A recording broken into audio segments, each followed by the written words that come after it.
about. Oh, there's some shit on me. Tell them niggas back, there's some shit on me. There's some shit on me. Tell them niggas back, there's some shit on me. There's some shit on me. Everybody back, there's some shit on me. There's some shit on me. Tell these niggas back, there's some shit on me. Somebody tell the wall bouncing some shit.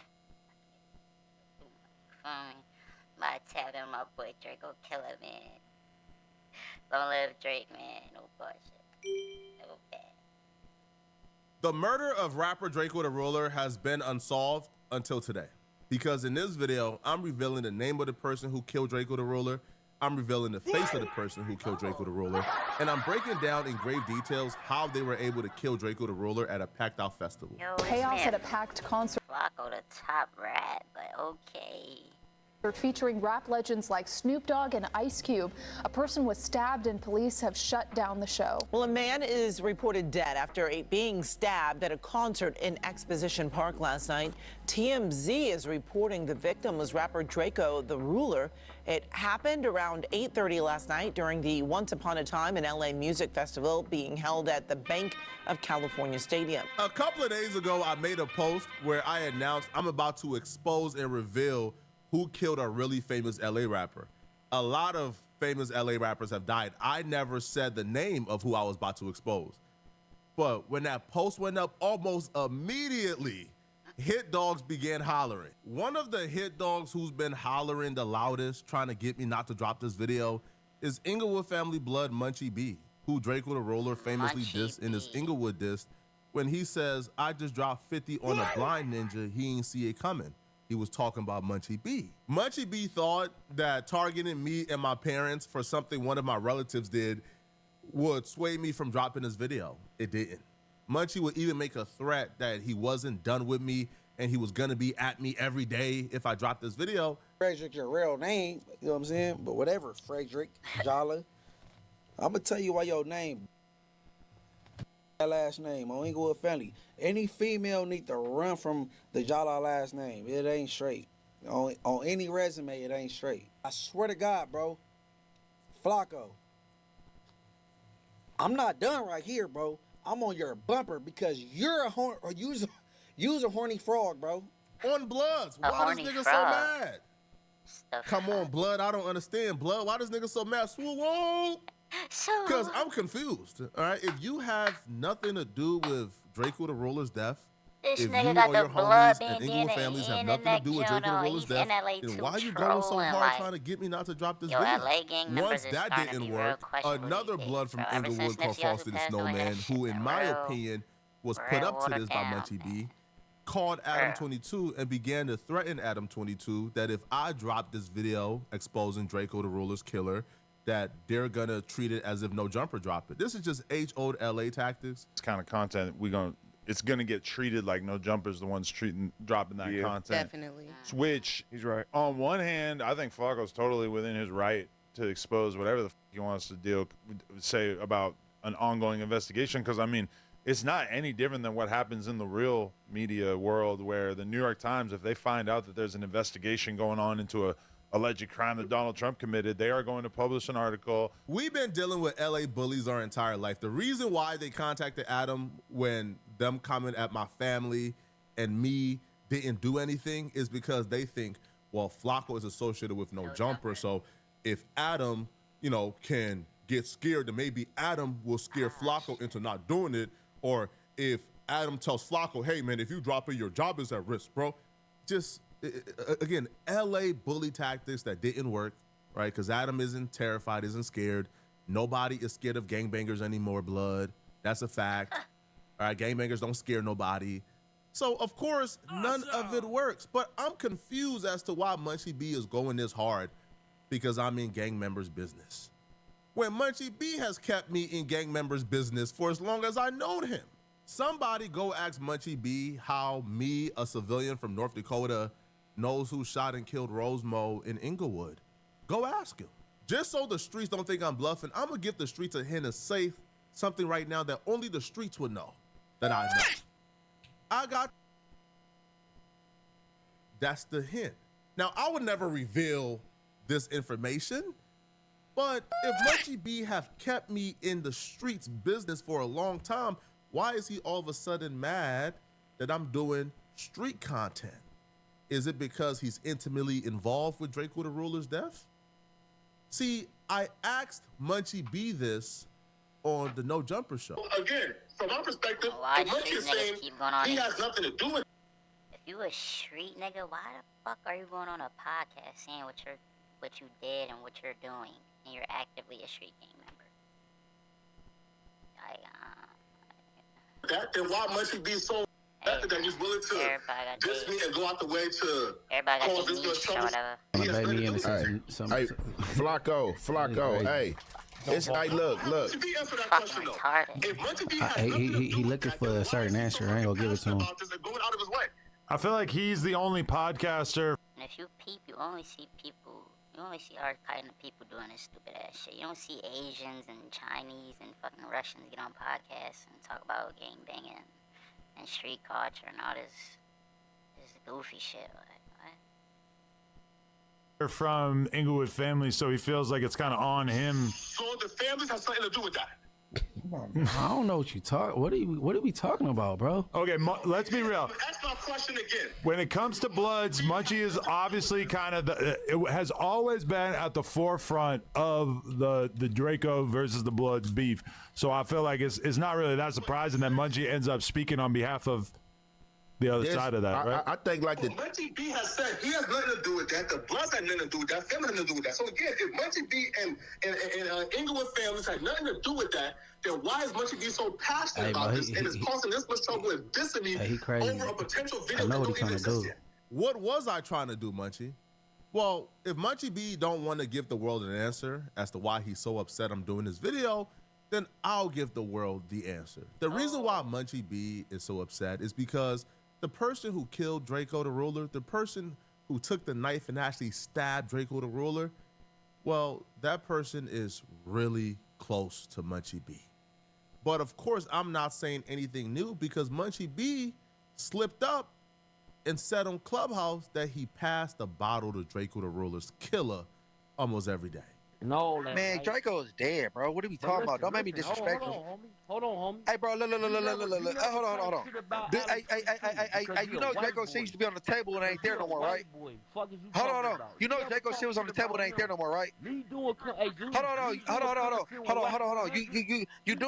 You do know I did. I said Draco and his brother worked there on Friday. You know on there every Tuesday, right? Shut your dumb ass up, bro. You sound, hey, bro. Hey, Draco is dead, bro. Damn, folks, Hey, bro. we get it. Stop Bro. saying it like that. Bro, the nigga that killed Draco, I passed the bottle back and forth to him all the time. What are you talking about? Bro, Draco is dead, bro. Draco is dead, bro. Why are you talking about that nigga? Hey, bro, you heard what I just said, right? Draco put 50 on a blind nigga and he's dead. Why are you talking about him? Draco the Ruler ain't never dead as long live the ruler forever. For real, though. But I'm glad you said that because it's time to expose which one of Munchie B's friends who killed Draco the Ruler that he passes the Yo, bottle to Flakko, every you day. a wild nigga, man. And I'm also glad, Munchie, that you It's the only contacted the nigga I know Crips that's a civilian to be going at apologize street niggas for with no fucks saying too given. much Like, because fucking your really get homie smoked. is responsible for other people's deaths. I'm glad you called and apologized and confirmed that your homie is the killer of Draco the Ruler. I'm glad you did that, Munchie.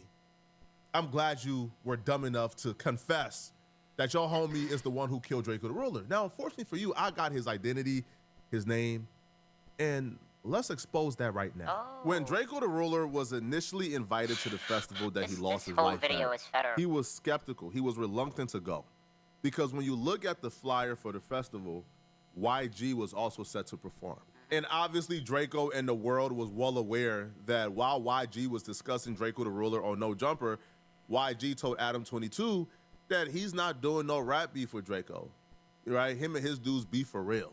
And if it's beef, which it was with YG and Draco, him and his dudes is gonna come and get you. Draco understood that was a threat towards him, and that YG was publicly stating that they're gonna come and get Draco. Like, people be knowing, like, if you know, you know. If you don't, you don't.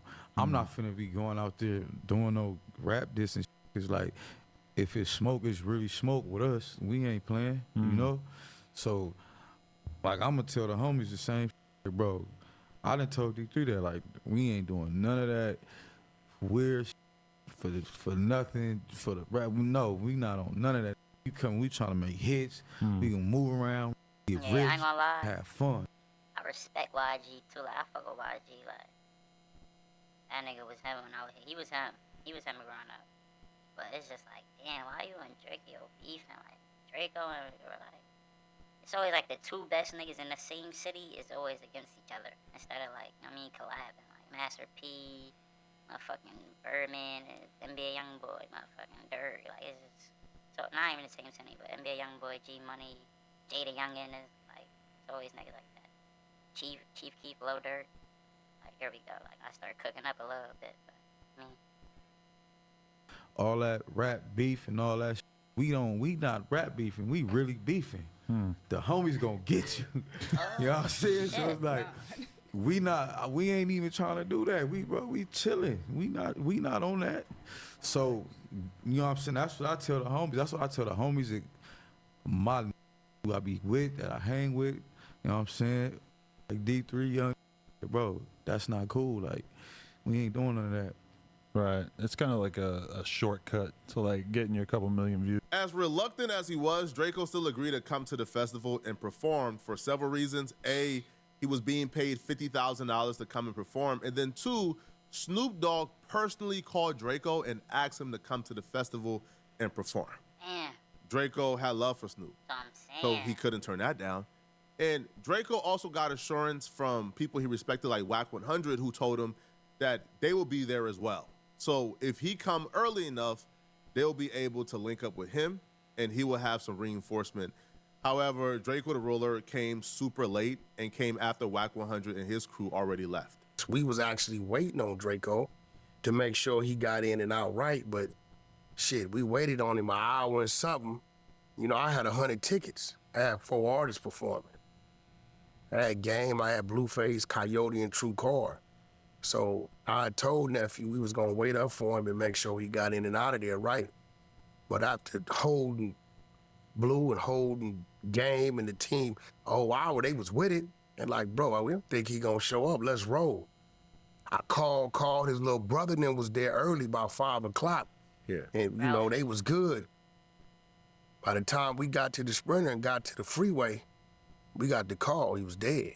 Drakeo needed every one of those numbers to save his life because the plot to murder Drakeo was already in place by the time Drakeo got to the festival. Facts. Now, the reason why Drakeo was so late to the festival is because he had to make multiple stops before getting to the festival. Over this part, but pretty much, bro, they said when Drakeo got there, he had to go to 3 different checkpoints to get to the concert. Motherfucking security guards was checking niggas, taking guns off niggas. Who was already at the festival.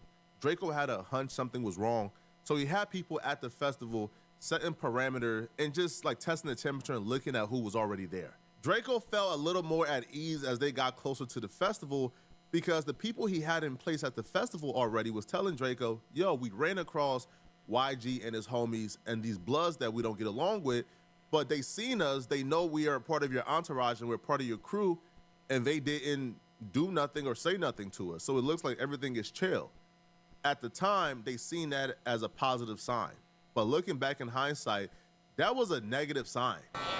Because like I said, we was there checking in. You gotta think, bro, y'all niggas is not the ticket. Like, they not about to go beat a fucking cameraman up, pretty much. Y'all niggas is there to be there, bro. Like, you know, I ain't put no pain in, no blood. We been there. Y'all niggas damn near civilians with Drakeo. All day, I personally was there all day. I ain't gonna say who I was with, but I checked, you know, part of the check-in team, so we there. They said, damn, we go with the homies, now let's stay here, man. Make sure it's cool for them, make sure it's, you know, feasible. Niggas got current, you know, it's comfortable. We run into everybody, who we think we gonna bump heads with, ain't nothing happens, a couple of us, nothing happens. In hindsight, that was a bad sign. They seen you guys, they didn't get along with you guys, but nobody said nothing. That's because y'all weren't the target. They weren't gonna set it off with the entourage and now everybody gets kicked out and then they miss Drakeo when Drakeo come in. No, Drakeo the Ruler was the target. Right. From the very beginning. Drakeo was walking into a literal death trap. Everybody was colluding against Drakeo the Ruler. When Drakeo, his didn't get checked at all. But when Drakeo and his crew of people got there, their cars got checked. Here we go. they got stripped. They got checked as if this was like the airport security, bro. They couldn't even bring a lighter in. I didn't even watch But a this van in video. front of I them just went heard right about through. like this story's old This as is when hell. Draco So it's like, you know ignored you know. a couple of signs that was supposed to trigger something within him. The van before you got right through without being checked. The security guard, who was a blood, told you can't go through the artist entrance. You had to go through this other entrance you had no idea of. Right. Clearly something was up. After they was done getting checked, they got the green light to proceed further. And when they was driving up, they went past that van. And the van that didn't get checked, when they drove past it, they seen members from YG crew, 400 members. They were in that van. When they finally hopped out the vehicle, they began to walk past several members of 400 and YG crew with 400 shirts on. They also walked past several BPS members. One member right here you see have a Cardinals jacket on. When Draco finally walked in, it was a literal united Blood Nation front against Draco. A private investigator says when he reviewed the footage of Draco at the festival getting into the altercation that took his life, he counted Bro, 113 people taking on 7. 113 bloods. 113 blood members who swarmed Draco. It was perfectly clear this wasn't something that happened on a whim. This was something that was carefully and strategically planned out. 113. This was a murder that was planned out days in advance. Because when Draco walked in, people had on ski masks. A rapper named K7 who was fighting next to Draco identified the man who was able to sneak in the knives to give to the assassins. His name is Gloves. He was YG's security guard for years, and he still is. Cheers. I'm speaking facts, bro. YG in real life, and all the bro. I don't give a bro. I'm so mad, bro. On my mama, bro. YG did some hoe, bro. And if I see Cuz, I'ma slap the shit out that. On all this puff talking like they hard, bro, but you fighting big ass security. You got those security guards fighting. Come on, bro. That's cool, bro. On my mama, bro. The big ass ball security guard snuck in knives, all type of weird. The person he's saying snuck the knives in that was used to kill Draco is a man by the name of Big Gloves, as you see right here. He's YG security guard. Yeah, he's a real Anywhere you see blood. YG, you see him. This was strategically and methodically planned. Tell that nigga blood. Because as soon as Draco walked in at 8:30, and by 8:32, it already sparked off. They were already in place, already had their knives, waiting for Draco to walk in so they could murder Draco. We got there at 8:30. It was cracking at 8:32, like type shit. Like, Wow. yeah, that's the type of shit. Yeah. I think your mom said it was around 40 to 60 men in masks. No, it was like 100 and something. Really? Yeah, but you know what I'm saying? What do you say to people saying it was a setup? Because they were saying he shouldn't have been on the same bill as some of those other people at all. I mean, shit. It's pretty self-explanatory. I mean, you know. Oh, shit, They're though, not, Ralph, I keep wouldn't your say, head up, you know what I'm saying? That if you know, you know. Like, you know what I'm saying? We pulled up at 8:30, 8:32. It was cracking like Yeah. this. That's wild. Shit like that. I ain't trying to scare shit. It was all on. Oh, man,